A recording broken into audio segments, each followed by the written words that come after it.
go ahead and start with our first guest tonight here. As we just talked about the Bishop Luers game over the weekend and last Friday night, and another big victory for the Knights as they roll in and get the big win over Norwell, 41-7. And joining us now from Bishop Luers is Michael Brough. Michael, thanks for joining us tonight.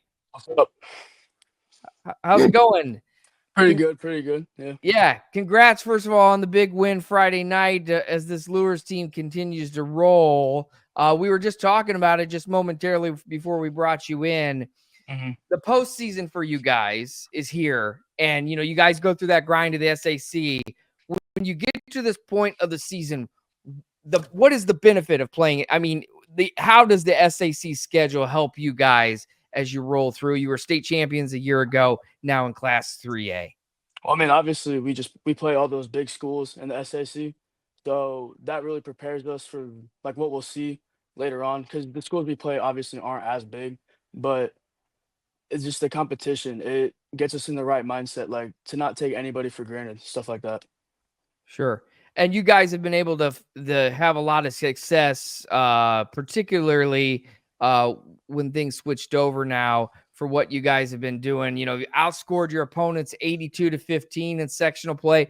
You're averaging 374 yards of total offense in your sectional wins.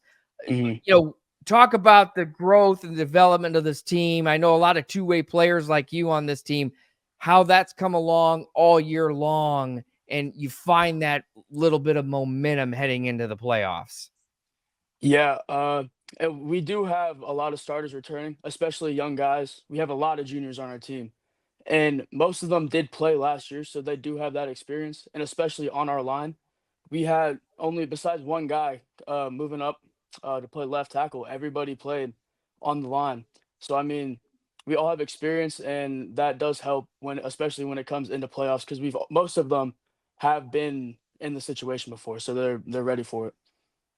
Yeah, go ahead, Coach. Yeah, talk a little bit, because you guys used a different quarterback a little bit with is it Jason White? Is that how you pronounce it? White. Jace White. Yeah. Was that due to an injury or just a chance to kind of change it up against a team that maybe have not expected? Yeah. No one got hurt. It was kind of just we needed something different. Our starter during the season, Devin Patterson, he played great, and it's nothing against him. He's a great quarterback. But, he just wasn't in a good mindset at the time, and it was against Norwell. We actually had to bench a couple players just because they weren't ready for it, and they needed like a wake up call kind of. And so this is what it's kind of been. And for Norwell, Jace played really good against Norwell. So as of right now, he's got that spot. We do have like I think Devin had 2 rushing touchdowns. He Wildcat. Right, but he also completed 2 pass attempts for 46 yards, one of them for a TD. So to Evan Wilkins, yes sir. Again, it's really more about formulating a plan that utilizes everyone's skill, and what Devin may be able to do better than Jace, and vice versa. That just makes you better offensively. And then you add in your running game. Hogue had a really good game, almost 100 yards rushing.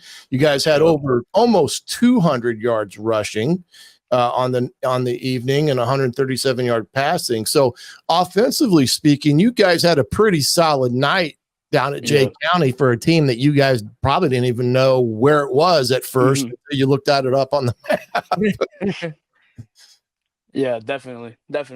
We had to have some guys step up, like Jacob Felger. He hasn't played running back before, and this year he's got a couple carries. I think he had 2 carries against Concordia, but I mean, then he had 2 touchdowns on Friday. 11 carries for 64 yards and averaged 5.8 a carry, but Hogue averaged 12.4. Yeah, I know. D's special. D's something else. Whenever he touches the ball, we know something's going to happen. So it's good to have somebody like him. Flipping over to defense, you guys defensively have been pretty solid all year. In some respects, probably the strength of your football team. But the last couple of weeks, you guys have really done a great job of keeping opponents to minimal yards and opportunities to score. What's been the change there in that respect from your last game against Homestead to where you're at now? Yeah, we've been, I don't know, the defense has been putting in a lot of work. They 100% are like the heart of our team. And when the defense can hold people to one score a game, that's big. Yeah. And yeah, and we always get every year transfers come in, and Ale and Jaron Taylor, when they came in, they helped a lot, especially after like Wesley and Dame Jackson graduated last year. So we always have spots filled up, and they just put in a lot of work. So yeah. Absolutely. The state title from a year ago, being part of that team, I know, I was told the Brough family is a big name in Luers. You're the latest to go through their program to win a state championship. Do you have a brother on the team as well? Yeah, I have a brother. I mean, how special was that last year? And really, the hunger for this year, because you have to come back after that. I mean, for you, you're a senior this year. You were a junior last year. You win a state championship. A lot of guys coming back, like you mentioned. When it's all said and done and things have kind of calmed down and you go back to it as far as getting ready for the next season, what did that state title run do for you guys, especially when you saw that you were moving up to Class 3A? Yeah, knowing we had to move up, that was big. We knew we had to put in a lot more work. Like you said, my brother and I, he's our starting left tackle right now. We put in a lot of work in the off season. We go to traction and stuff like that. And yeah, I push him, he pushes me. And after practice, sometimes when he will disagree with me, I'll yell at him at home, just stuff like that. There you go, brotherly love. One of 4 starters on the offensive line. I guess your brother being a second player on that, that won and played on the state championship team a year ago. That unit, we talk about the brotherhood of the line play. You're on both sides. Yeah. What is that like? I mean, just talk about the kind of that brotherhood mentality. Personally, yes, your brother's on the line, but those other guys on the line, that how crucial that is to the success for the Luers Knights. Yeah, definitely. Offense and defense. I'd say we're all very close. Like I'm best friends with all the guys around me. We call ourselves the nucleus because we say we're the heart of the team. And yeah, you have to be that close, really. Because if you're not that close, then we won't be able to play well. So you guys have a faction name when your coach is the lead singer of Downstate who does all the WWE music. You can't. How cool is that, by the way? I'm a big wrestling guy, WWE. Do people know that on the team, like how big of a deal that is? I mean, a lot of wrestling fans, WWE guys that know Coach Call is belting out Cody Rhodes' music. Yeah, no, actually a lot of people don't know that, and I think it's crazy. It's really surprising me how few people know that. And I will be listening to his music like before games as warm-up songs, and he doesn't like it. He thinks we're making fun of him, but I love it. I love his music. True story, real quick. Somebody told me that at the New Haven game against Luers, they were doing the warm-ups, and I think it was New Haven ran out to Kingdom, which is Cody Rhodes' music, and somebody said, did New Haven not know that you probably shouldn't use that music as your run-out music when the guy who sings the song is on the other side? So that was kind of the first time I knew that Coach Call, Zach Call, who's defensive line coach? Yeah, DN coach, strength coach, transportation director, lead singer of Downstate, which does a lot of the wrestlers' music, Cody Rhodes, Dolph Ziggler, The Miz, those guys. So that's pretty cool. Fort Wayne band that does that. I've always been intrigued by that. I'll stop nerding out on that part of it, but marking out. But anyway, but Michael, for you guys look ahead to Mississinewa now. That's the big one. Challenge. Big challenge. Yeah, definitely. Yeah. I mean, wow. I mean, you guys have shown year after year, Luers, throughout the years, you guys are one of the top teams in the state of Indiana. Mississinewa is one of those juggernauts too, that especially this year on the defensive side of the ball.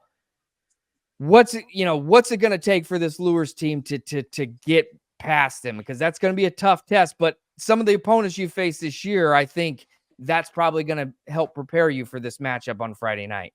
Yeah, we can't take anything lightly. And I mean, we learned that after we played Southside in week 8. We can't take any team for granted, no matter who they are, what their record is. We just got to play as one, and that's the only way we can win is if we're all on the same mind. Sure. Well, absolutely. Well, we wish you the best of luck this Friday night. A home game versus Hmm. Mississinawa for the sectional championship. I think you guys are going for sectional number 28 all time, I believe, which was Wow.